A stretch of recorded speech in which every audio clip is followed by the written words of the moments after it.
Welcome to Shukla study point. आप सभी का स्वागत है आपके अपने YouTube channel Shukla study point में। मैं शिवम शुक्ला आप सभी दोस्तों का हार्दिक स्वागत करता हूं। आज की वीडियो के अंतर्गत दोस्तों बात करेंगे हिंदी साहित्य पेपर 1 के बारे में। और पेपर 1 होगा आपका एमए फर्स्ट ईयर का। तो एमए में जब आप क्या करते हैं, आप बीए थर्ड ईयर में हिंदी साहित्य लिए रहते हैं और आप उसके बाद में उससे एमए करना चाहते हैं यानी मास्टर डिग्री करना चाहते हैं, तो आखिरकार आपको क्या क्या चीज़ें पढ़नी होती है एमए के अंतर्गत, उसको इस वीडियो के अंतर्गत जानने का प्रयास करेंगे। इससे पहले आपको बता दूं कि अगर आपको एमए से संबंधित अन्य सब्जेक्ट की वीडियो या फिर हिंदी की संबंधित वीडियो आपको आगे पानी है, तो इसके लिए आप हमारे दूसरे चैनल जो बीए क्रैकर नाम से इस समय है, उसका नाम ही जल्द ही एमए से संबंधित कोई नाम मैं ढूंढ रहा हूं और जल्द ही उस चैनल का नाम मैं बदल दूंगा। तो आप वहां पर यानी बीए क्रैकर इस समय है, बीए क्रैकर आप सर्च करेंगे तो मिल जाएगा। तो बीए क्रैकर चैनल पर आप जाएंगे तो वहाँ पर मैं एमए से संबंधित वीडियो आने वाले समय में अपलोड करूँगा। तो मैं ये इन्फॉर्मेशन के लिए शुक्ला स्टडी पॉइंट पर यानी इस चैनल पर डाला हूँ, ताकि आप लोग जो भी बीए थर्ड ईयर वाले छात्र छात्राएं अभी पास हुए हैं, मतलब कि पास होने वाले हैं, वो जो है इस वीडियो को देखें और उसके बाद में एमए के लिए बीए क्रैकर चैनल को सब्सक्राइब कर लें और वहाँ पर आसानी से अपनी तैयारी करें। तो एमए से संबंधित तमाम सारे अब जैसे कि और भी तमाम सारे सब्जेक्ट हैं, जैसे कि पॉलिटिकल साइंस हो गया या फिर तमाम सारे जितने भी विषय वस्तु हैं सभी से एमए होती है। जैसे जियोग्राफी होगा उससे एमए एमएससी दोनों होता है, होम साइंस से एमए एमएससी दोनों होता है। इसी प्रकार से अन्य सब्जेक्ट हैं सभी के बारे में, मतलब अधिकतर सब्जेक्ट जो होंगे आपके जो जर्नली सब्जेक्ट होते हैं सामान्य रूप से, उनके बारे में आपको अवश्य बताने का प्रयास करूंगा।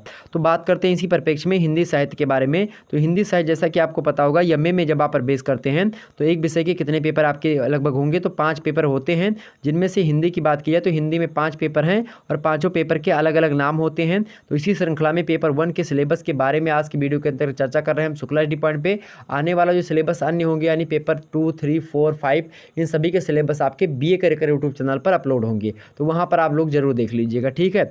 यहाँ पर बात करते हैं MA first year new syllabus 2022 के अकॉर्डिंग आगे हम बढ़ते हैं। तो इसका नाम है पेपर 1 का, आपके नाम क्या यहाँ पर लिखा हुआ है, प्राचीन एवं मध्यकालीन काव्य। क्या नाम है? प्राचीन एवं मध्यकालीन काव्य। और कौन कौन सी पुस्तक आपको पेपर 1 से संबंधित पढ़नी होती हैं, ध्यान रखें। जो भी एक चैप्टर होगा, जैसे मान लेते हैं विद्यापति की पदावली आप में शामिल है 30 पद उसकी।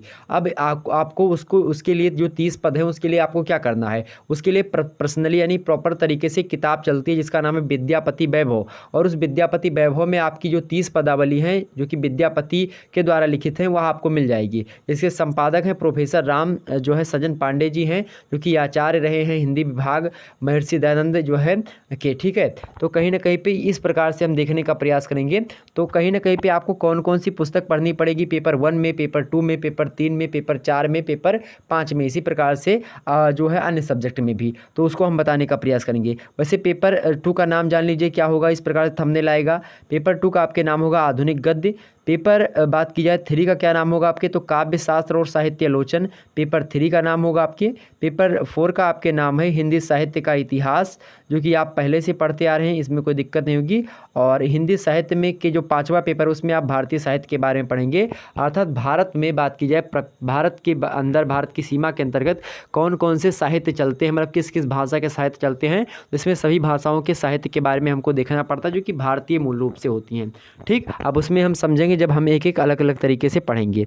मतलब अब इस वीडियो के अंतर्गत हम पेपर 1 के सिलेबस को आपको दिखाने का प्रयास करते हैं। आपके सामने यहाँ पर जो है सिलेबस जो है दिखाई पड़ा होगा। चलिए शुरू करते हैं, आखिरकार क्या क्या चीज़ें हमको पढ़नी है। सबसे पहले यहाँ पर देखेंगे निर्धारित कवि और उनकी मतलब कि काव्य। सबसे पहले आपका क्या नाम है, इसका नाम है प्राचीन एवं मध्यकालीन काव्य। तो प्राचीन काल में आपको पता होगा आप आदिकाल से शुरू करेंगे, आदिकाल, और उसके बाद में जिसको वीरगाथा काल के नाम से जाना आता है। और आदिकाल नाम किसने दिया था, तो भैया किसने दिया था, आचार्य शुक्ला जी ने दिया था। वीरगाथा काल शुक्ला जी ने वैज्ञानिकता के आधार पर जो है हिंदी साहित्य का इतिहास लिखने का श्रेय किसको है, आचार्य शुक्ला जी को। सबसे विश्वसनीय और सबसे सटीक किसका है, आचार्य शुक्ला जी का ही, इसीलिए यही मान्य होता है। तो कहीं ना कहीं पे आदिकाल यानी वीरगाथा काल जो है उसके बारे में हमको, और मध्यकालीन काव्य यानी कि जो भक्ति काल आपका देखते हैं, भक्ति मध्यकाल में बात की जाए तो भक्ति काल और रीति काल जो होता है यानी श्रृंगाल काल जिसको कहते हैं, तो उन दोनों को हम एक प्रकार से पढ़ने का प्रयास करते हैं। दोनों समाहित है उसी में भक्ति काल के अंतर्गत, ठीक। एक उत्तर जो है मतलब कि एक पूर्व भक्ति काल होता है, सॉरी पूर्व मध्यकाल होता है, और एक जो है मध्यकाल में जो है भक्ति काल और रीतिकाल समाहित होता है। एक होता है उत्तर मध्यकाल, एक पूर्व मध्यकाल। अब इस पर चर्चा करेंगे हिंदी साहित्य के इतिहास में, बट यहाँ पर आपको पढ़ना पड़ेगा जैसे कि इसमें आपके विद्यापति, कबीरदास और जायसी, सूरदास, और इसी प्रकार से आगे बढ़ेंगे आप तो तुलसीदास, और उसके बाद में बिहारी, इन सभी को लेकर के मतलब आपके पाठ्यक्रम में 6 कवियों के बारे में आपको जनरली पढ़ना है। आइए चर्चा करते हैं। सबसे पहले देखेंगे विद्यापति। विद्यापति जी से आपकी बात की जाए, उनकी जो पदावली है उस पदावली से जो है 30 पद आपके पाठ्यक्रम में संकलित हैं। अब इस 30 पाठ्यक्रम जो 30 पद हैं वह एक किताब में ही जो है एक प्रकार से रख दिया गया है, जो है समाहित कर दिया गया है।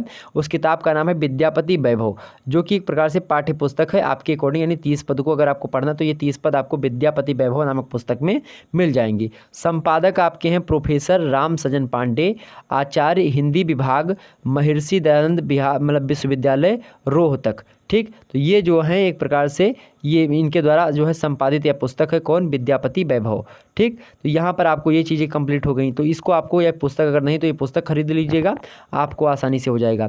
और ध्यान रखेंगे आप अपने भी यूनिवर्सिटी के सिलेबस को मिलाने का प्रयास करेंगे, ध्यान रखेंगे। ओके, चलिए आगे बढ़ते हैं। नेक्स्ट है कबीरदास। कबीरदास की बात की जाए तो कबीर ग्रंथावली से लेकर के यहाँ पर देखेंगे कबीर ग्रंथावली, संपादक इसके हैं श्याम सुंदर दास। ठीक, और विभिन्न अंगों से चयनित जो है लगभग 30 साखियाँ और 15 पद जो हैं इसमें आपको पढ़ने होते हैं। यानी कबीर ग्रंथावली से, जिसके संपादक श्याम सुंदर दास हैं, मतलब कबीर ग्रंथावली की, उस ग्रंथावली में जो 30 साखियाँ हैं और 13 मतलब कि 15 पद हैं। जैसे कि कबीर की बात की जाए तो साखी शबद रमणी लिखी थी उन्होंने, तो उनमें से 30 साखियाँ और 15 पद आपके पाठ्यक्रम में संकलित किए गए हैं। अब पाठ्य पुस्तक इसके लिए आपको क्या खरीदना पड़ेगा? कबीर काव्य विभा। आपको इसके लिए पाठ्य पुस्तक खरीदना है कबीर काव्य विभा, जिसमें आपको 30 साखियाँ और 15 पद मिल जाएंगे कबीरदास के, जो कि कबीर ग्रंथावली से संपादित है, जिसको डॉक्टर श्याम सुंदर दास जी ने संपादन किया था, इनको इकट्ठा किया था उन्होंने ही। जो है आप देखते होंगे जो है श्याम सुंदर दास सरस्वती पत्रिका के संपादक भी रहे हैं, तो कहीं ना कहीं पे उसी पत्रिका से संपादन जो है करते रहे थे। यहाँ पर देखेंगे संपादक में, अब यहाँ पर देखिएगा जो कबीर काव्य विभा पुस्तक है इसके संपादक कौन है? तो पहले नंबर पर देखिएगा प्रोफेसर हरिशंकर मिश्रा, हिंदी विभाग लखनऊ विश्वविद्यालय के हैं, या लखनऊ जो है प्रोफेसर हरिशंकर मिश्रा जी। नेक्स्ट है संपादक इसके दूसरे डॉक्टर धर्मेंद्र कुमार शुक्ला जी, आचार्य नरेंद्र देव किसान पीजी कॉलेज बभनान गोंडा से जो है ये हैं। ठीक, तो यहाँ पर ये 2 व्यक्तियों के द्वारा संपादन जो है इस पुस्तक का किया गया, किसका? कबीर काव्य विभा का। तो ये भी आप देख सकते हैं। आगे समझते हैं अगला जो आपके पाठ्यक्रम में संकलित है, जायसी जी की बात की जाए, मलिक मोहम्मद जायसी प्रेमाख्यान काव्यधारा से एक प्रकार से जुड़े रहे व्यक्ति हैं या, और पद्मावत जैसे महाकाव्यों का सृजन कर चुके हैं, रचना लिख चुके हैं। तो पद्मावत देखेंगे, पद्मावत ही आपसे पूछ लिया गया। पद्मावत का जो संपादक हैं पद्मावत के, कौन? डॉक्टर रामचंद्र शुक्ला जी। इनसे 2 खंड, तो पद्मावत से 2 खंड आपको पढ़ना है। पाठ्य पुस्तक अगर आप खरीदते हैं पद्मावत पराग, अगर आप पद्मावत पराग खरीदते हैं तो आपको सारे के सारे डाटा मिल जाएंगे, क्या क्या चीज़ें संकलित हैं। 2 खंड जो पद्मावत के जो 2 खंड संकलित हैं उन 2 खंडों के बारे में जानकारी आपको पद्मावत पराग पुस्तक में मिल जाएगी। इसके संपादक हैं डॉक्टर दुर्गा प्रसाद ओझा जी, जो कि अध्यक्ष हैं हिंदी विभाग के, हेमवती नंदन बहुगुणा महाविद्यालय लालगंज प्रतापगढ़ से हैं। दूसरे इसके संपादक हैं डॉक्टर श्रवण कुमार गुप्ता, हिंदी विभाग के जो है एक प्रकार से आचार्य नरेंद्र देव पीजी कॉलेज बभनान गोंडा से संबंध रखते हैं डॉक्टर श्रवण कुमार गुप्ता। तो यहाँ पर दोनों के संपादन की पुस्तकें हैं, आप जो भी इच्छा हो ले सकते हैं। आगे देखिएगा सूरदास जी से, सूरदास जी के जो सूरसागर है जो है उसी सूरसागर से 40 पद आपके पाठ्यक्रम में संकलित किया गया है। पाठ्य पुस्तक इसके लिए जो चलित है आपके पाठ्यक्रम के अकॉर्डिंग वह सूर्य संचयन है, जो कि पाठ्य पुस्तक है। इसके संपादक हैं डॉक्टर प्रभाकर मिश्रा, अध्यक्ष रहे हैं हिंदी विभाग के, आचार्य नरेंद्र देव किसान पीजी कॉलेज बभनान गोंडा की। ओके, तो इनके द्वारा यह पुस्तक संपादित है। आगे समझते हैं तुलसीदास जी। तुलसीदास जी के द्वारा बात की जाए तो विनय पात्रिका जो तुलसीदास जी की रचना है, तो उस विनय पात्रिका को हमको पढ़ना है, जो कि गीता प्रेस के द्वारा एक प्रकार से विनय पात्रिका देखेंगे। गीता प्रेस जो है एक प्रकार से प्रेस से प्रकाशित करने वाली संस्था है, तो विनय पात्रिका गीता प्रेस वाली, उससे 40 पद जो है आपके पाठ्यक्रम में संकलित किए गए हैं। पाठ्य पुस्तक इसके लिए बद्ध है विनय पदावली, इसको आप देख सकते हैं, विनय पदावली नाम की पुस्तक, जिसके संपादक हैं पहला है तो डॉक्टर कामता कमलेश जी, पूर्व अध्यक्ष रहे हैं हिंदी विभाग के, JS हिंदू कॉलेज अमरोहा उत्तर प्रदेश से। वहीं दूसरे जो है इसके संपादक रहे हैं प्रोफेसर सुधाकर सिंह, हिंदी विभाग के अध्यक्ष रहे हैं काशी हिंदू विश्वविद्यालय वाराणसी के, तो काशी हिंदू विश्वविद्यालय के जो एक प्रकार से या क्या रहे हैं, तो काशी हिंदू विश्वविद्यालय के यह जो है वाराणसी में जो विश्वविद्यालय है उसके प्रोफेसर सुधाकर सिंह जी जो है इसके हिंदी विभाग के जो है अध्यक्ष रहे हैं। तो कहीं ना कहीं पे हिंदी विभाग से संबंध, अध्यक्ष नहीं, हिंदी विभाग से संबंध रखते हैं। ठीक, तो कहीं ना कहीं पे इन्होंने संपादन किया है विनय पदावली का, जो कि विनय पत्रिका के 40 पदों की श्रृंखला है, उसमें देखेंगे, उसमें समाहित हैं। तो ये तुलसीदास जी से संबंधित इस पुस्तक पढ़ेंगे आप, हो जाएगा। आगे समझते हैं हिंदी के लिए बिहारी जी। बिहारी का अगर नाम लिए तो एक, अगर बात की जाए बिहारी का नाम लिए और बिहारी का जो है एक प्रकार से एक आध दोहा ना हो जाए, तो एक प्रकार से बात की जाए तो बिहारी का नाम लेना एक प्रकार से अनर्थ है, मतलब अनर्थ नहीं, एक प्रकार से निरर्थक है। जैसे कहत नटत रिझत खिजत मिलत खिलल लज्जात, भरे भुवन में करत है नैनन ही सो बात। गागर में सागर भरने का काम किया है बिहारी जी ने। ठीक, सत सैया के दोहरे, इनके दोहों के संबंध में कहा जाता है कि सत सैया के दोहरे जौ नावक के तीर देखर माँ छोटे लगे घाव करें गंभीर। तो कहीं ना कहीं पे बिहारी लाल से यानी बिहारी जी से, बिहारी की एकमात्र रचना है जो कि एक प्रकार से बात की जाए, बिहारी की ये एकमात्र रचना कौन सी, बिहारी सतसई। अब यहाँ पर आपके पाठ्यक्रम में का संकलित है बिहारी रत्नाकर। बिहारी रत्नाकर जिसके माने जो है संपादक कौन है, जगन्नाथ दास रत्नाकर ने बिहारी की रचनाओं को एक प्रकार से बिहारी रत्नाकर नाम से संपादित किया था। उससे 40 दोहे जो है हमारे पाठ्यक्रम में यानी एमए के पाठ्यक्रम में संकलित है पेपर 1 के अंतर्गत। ठीक, जिसका नाम है प्राचीन एवं मध्यकालीन हिंदी काव्य, प्राचीन एवं मध्यकालीन काव्य। ठीक, और पाठ्य पुस्तक इसके लिए जो प्रचलन में है वह है बिहारी बीथिका। कौन सी पुस्तक है, बिहारी बीथिका नाम की पुस्तक प्रचलन में है, यह आप ले सकते हैं। संपादक हैं इसके डॉक्टर ममता तिवारी जी हैं। हिंदी विभाग से संबंध रखती हैं, लखनऊ विश्वविद्यालय की हैं या लखनऊ से। ठीक, तो डॉक्टर ममता तिवारी, हिंदी विभाग, लखनऊ विश्वविद्यालय, लखनऊ। तो यहाँ से कहीं ना कहीं पे आपने जो है 6 जो है रचनाकारों के नाम देखे जो कि आपके पाठ्यक्रम में संकलित हैं। अभी इन 6 के बारे में विस्तार से अगर थोड़ी बहुत तो जानकारी आपको होगी, वैसे सभी के बारे में आपको अधिक मात्रा में जानकारी, विद्यापति थोड़े बहुत एक प्रकार से आपको डाउट लग रहे होंगे, बाकी कबीरदास और जायसी, तुलसीदास, सूरदास और एक प्रकार से बात की जाए बिहारी लाल, इन सभी के बारे में तो आप बचपन से पढ़ते आ रहे हैं। कक्षा 6 से लेकर, मतलब 6 में नहीं तो लगभग 8 9 से तो आपको मिलते रहे, 9 10 11 12, और बीए फर्स्ट ईयर सेकंड मतलब फर्स्ट ईयर में तो आपको जनरली मिले ही होंगे, और उसके बाद में लास्ट ईयर में आपको आप पढ़ा होगा अपने हिंदी साहित्य का इतिहास एवं भाषा, हिंदी भाषा एवं साहित्य का इतिहास सेकंड पेपर में।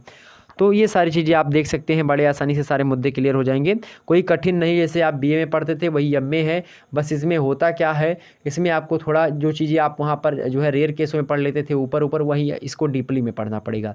समझेंगे हम किसी दिन जो है इसके बारे में भी आपको बताने का प्रयास करेंगे। तो सिलेबस आपने देख लिया, आप एक बार अपनी यूनिवर्सिटी के सिलेबस से ज़रूर मिलाने का प्रयास करिएगा। ठीक है, तो चलिए फिर मिलते हैं हम नेक्स्ट वीडियो में।